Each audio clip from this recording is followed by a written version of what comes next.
Hello there everyone, how you doing today? I hope you're all well. Welcome to r/maliciouscompliance, where I tell you stories about people doing exactly as they're told and getting a win over on their bosses because of it. If you enjoyed today's content, remember to like, subscribe, and I'm trying to see something with YouTube algorithm, so just comment down below pee pee poo poo or something in the comments so I know you're around. Now without further ado, let's get started, shall we? How I handled being the only person in a group project who gave a single shit. Long ago, I was a university student majoring in literature. Naturally, I had a schedule packed with literature classes, and this group project took place during a course entitled Madness in Classic Literature. It was fun, the professor was zany, and the topics were rather interesting. Then one day, the dreaded group project assignment arrived, where we were to split into groups of 3 and do a 30-minute presentation on madness in any era of literature. I ended up with 2 studious-seeming partners, one of them who was emphatically invested in doing our project on madness in 1800 Scotland. She was persuasive, we were convinced, but when we were told the professor, he kind of winced. Then he held us after class and asked if we were sure. She certainly was, and he kind of absently nodded and said he'd help us find a couple of sources, since literature in 1800 Scotland is apparently more scarce than one would think. We ended up with permission to cover Lord Byron by association, along with an incredibly long and dry text about some guy who was either hallucinating or having existential religious experience with the devil himself. Now, I've read some boring texts in my day, but this piece was far and away the most mind-numbing collection of words my brain has ever scraped itself against. To make matters worse, it soon became very, very apparent that neither of my partners, including the girl who was gagging over 1800 Scotland to start with, had a single intention of doing any of the work for this project. They didn't even read the material, not even the relatively short Lord Byron poem. Woe is me. So, I just dove in and did the entire project myself, including the required handouts that we were supposed to print out for the class to follow along with our presentation. And that's when I decided to get real petty. I didn't want to be that student who rats on his fellow students, but I also didn't want my partners, especially the girl whose love of Scotland forced me into this mess, to get off entirely scot-free. So I memorized everything. I mean everything. And for the worksheet, I basically wrote down bullet points that revealed nothing about the texts or their contents. The day of the presentation arrives, I meet my partners in class and give them the worksheets. They're relieved that I seem to know what I'm doing and suspect absolutely nothing. Our time comes and we stand up in front of the class and with them on either side of me, and I pass out the worksheets and proceed to talk about, the madness in 1800 Scotland from memory, going into exhaustive detail on Lord Byron and whatever the fuck protagonist, I think his name was Tim, from the other text. My partners were silently, gravely nodding along for the entire 30 minutes. And, well, I finished speaking, and then came the Q&A portion of the presentation. Fellow classmates were encouraged to ask us questions about our era, authors, and so on, and it lasted about 15 minutes, so I picked a student who asked something about the religious aspects of the dry as fuck text. I could have answered, but instead I paused a long, pregnant pause and gave my partners a chance to answer instead, if they so wished. I let them excruciatingly silent seconds drag on every single time, looking slowly to both of them with each question and taking my own sweet time before jumping in. Within a couple of minutes, it became incredibly evident to everyone that I was the only person in our group project who knew a single goddamn thing about madness in 19th century Scottish literature. So, sure, I did the whole project and let them think it was fine up until it wasn't.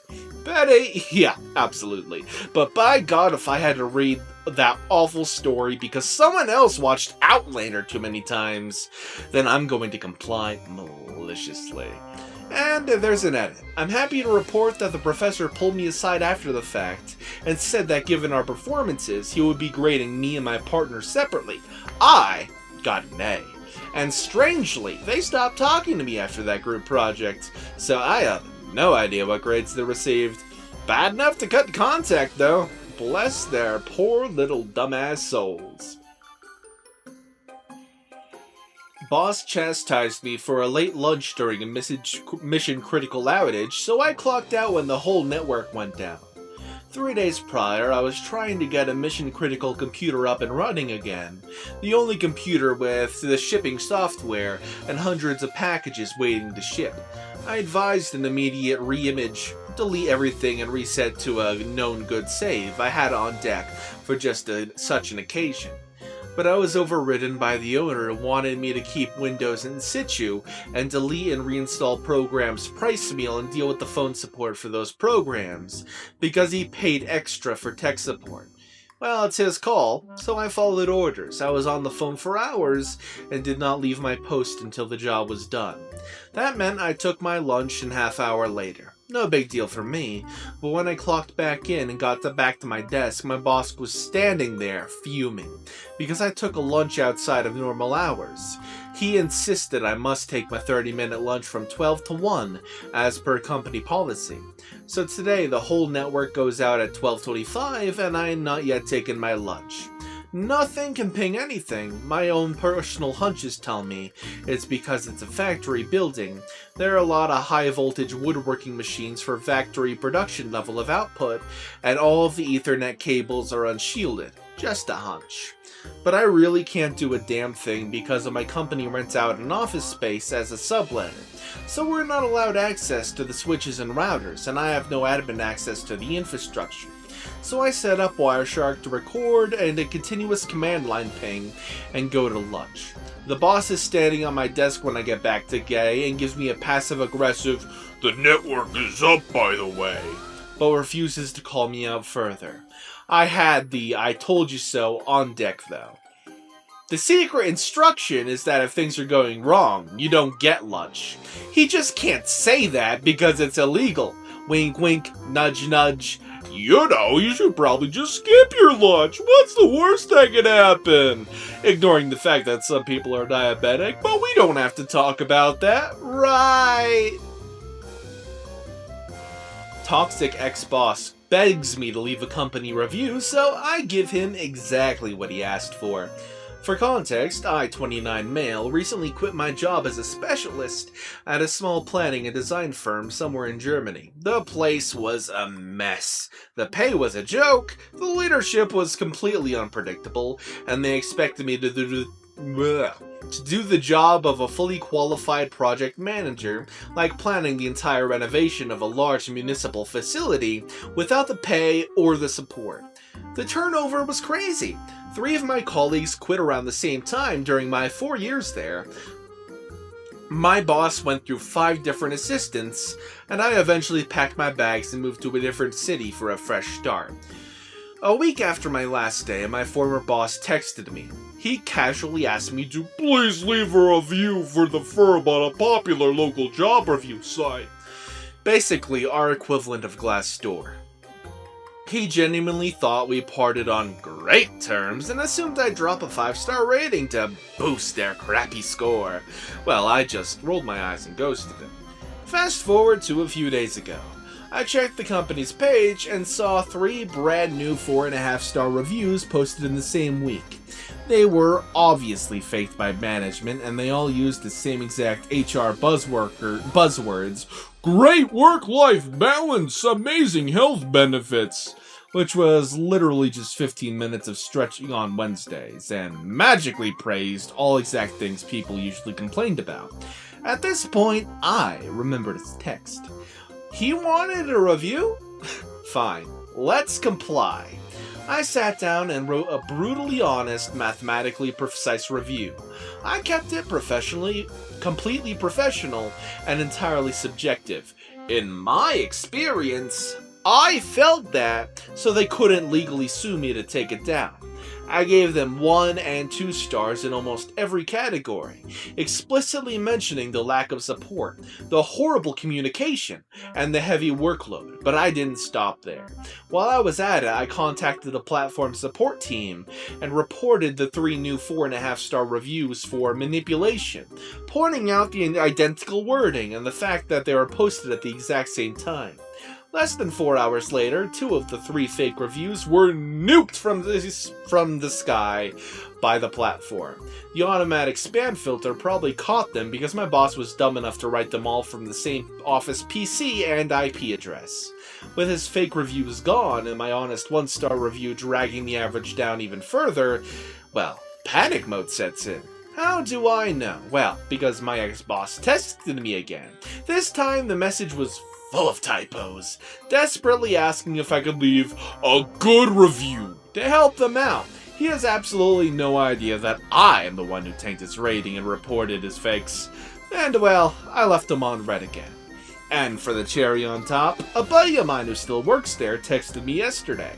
He said, my review perfectly hit the nail on the head. He also mentioned that since the review dropped, management has suddenly been acting super nice and accommodating to everyone, out of pure fear that even more people will quit.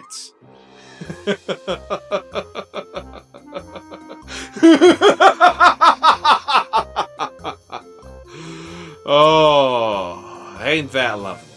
My company has asked the same thing after someone left an honest bad review. I can tell who left good reviews after asking us to leave good reviews.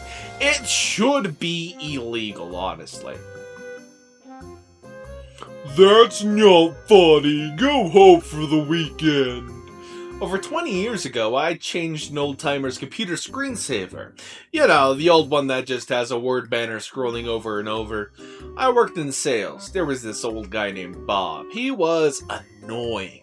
Maybe because I was young, but he annoyed everyone. The kind of old guy that would lie through his teeth to get some of your commission.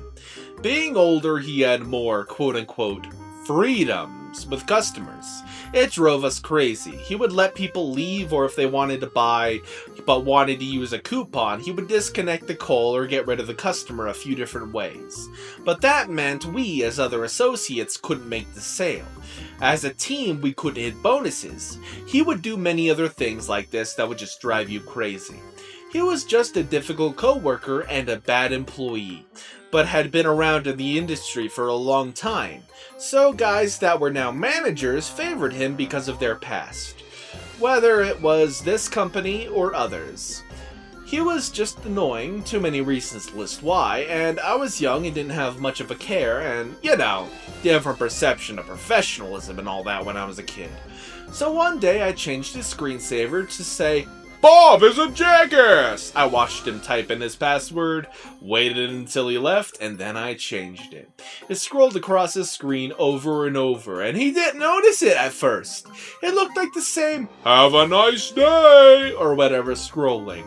We all would giggle as we walked in and saw it. It was just funny to see. A day or so later, he's sitting in his cubicle, chatting away. His screensaver must have popped out. You hear, "What is this?" as he reads, "Bob is a jackass." Who did this? This is defamation! Who did it? The office is laughing. He is pissed, and he goes right to a manager's desk Saying someone's defaming my name. This is workplace harassment. I want to know who did it. He makes it to HR, even to the owner's office. We don't know anything other than he's complaining to the manager. The manager's saying, "Let's see," seeing it, giggling himself, and then telling Bob, "Come on, calm down, I'll change it," which he did, and said, "Let's go take a walk and talk." Bob's not having it, but they walk off talking. We go back to work, not thinking about it anymore, and about an hour or two later, a different manager says, "Hey, Mr. Johnson wants to see you upstairs." Cool, it wasn't uncommon, and he would call up associates for customers or tasks or reviews or whatever. As soon as I get in the office, he says, "What the fuck are you doing? Are you trying to get me sued? This guy's an absolute nightmare. Do you know he has sued the company in that one? Why would you do that? You know this is on security camera, right? Using someone else's lost passwords. You're not supposed to use or share passwords ever." I said it was a joke. None of us thought it was that big of a deal. We often share passwords so we can get the info we need. We're all on the same team. He replied, "That's a policy violation. That's it. You better hope I can keep him from causing a bigger issue. Go home for the next 3 days. You're suspended. Get out of my office. Get out of my building now." I walked out the back door, down the back stairs to my car, and I was gone. Excuse me. This was Wednesday, so that meant I had a 5-day weekend. Heck yes, I was stoked. As I made it to my car, I can hear someone yelling, "Hey James, Peggy wants to see you." Peggy was the HR lady. I ignored it, backed out, and drove out in the other direction. 15 minutes later, my phone's ringing and I'm not answering it. No way, these were the days cell minutes were expensive. I get home, tell my wife we have a 5-day weekend, it's barely 12 o'clock. We head out to hit the beach about 3.5 hours away, and we are excited. About an hour later, my phone is called over and over. My wife says, "Just answer it." So I do. "Hey James, this is Peggy. I need you to sign some forms about the 3-day suspension." "Sorry Peggy, I was told to leave. I left. I'm now out of town. I will have to sign another time." She's not thrilled, but it's not much we can do. Then a moment later, there's another call. It's my direct supervisor. "James, where are you? We need the numbers put together for this client coming in today. And you have the presentation stored on and this and that. And where are you?" "Mr. Johnson sent me home for messing with Bob's screensaver." "Nobody told me. Why don't you come down and tell me?"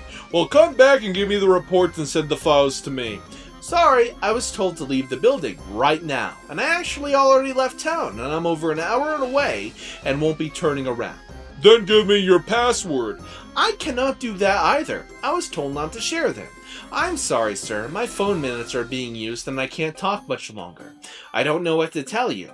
Mr. Johnson sent me home, said leave, and said not to share passwords. I'm about to go through the coastal hills and will lose reception." "Be here first thing tomorrow morning. We need to keep these projects moving." "Well, sir, I won't be back until Monday. I was told to leave for 3 days." "You have to be kidding. He didn't mean 3 days. I'll go talk to him." I turned my phone off, and back then, turning your phone off wasn't like turning off a smartphone, so it's no big deal. But Sunday, when I listened to the messages, my manager was telling me Mr. Johnson didn't realize we had projects and works that I was leading, and that he wants me to come back the next day. Then the next day, his message was just my manager saying Mr. Johnson's okay if I provide my password to my manager. "Just this time." "Hey, he said leave. I left. He said no sharing. No sharing. He said 3 days for a company that never gave any time off. It was awesome to have a nice long weekend. I came back to the work and the shitty business. No big deal. Nothing happened. They didn't make a big deal. Maybe postponed it and wasn't my problem anymore. They worked up new reports and half-assed presentations. It was all back to normal. It wasn't like now I was in trouble. Nah, I had my days off as no more. And I was back to work Monday making a sale. And when you're in sales, problems go away if you sell something. They can't bring themselves to say anything to Bob, let alone get rid of them. But they have no issue sending you home for 3 days. Oh wow, what terrific management. Wowee. Anyway, that is the end of today's video. If you all enjoyed, remember to like, subscribe, and leave a comment down below saying pee pee poo poo, or I will go into your lungs and breathe for you. I'll see you all next time. Bye-bye. I'ma go to the pool now. Boop, boop, boop, boop, boop, boop, boop, boop, boop.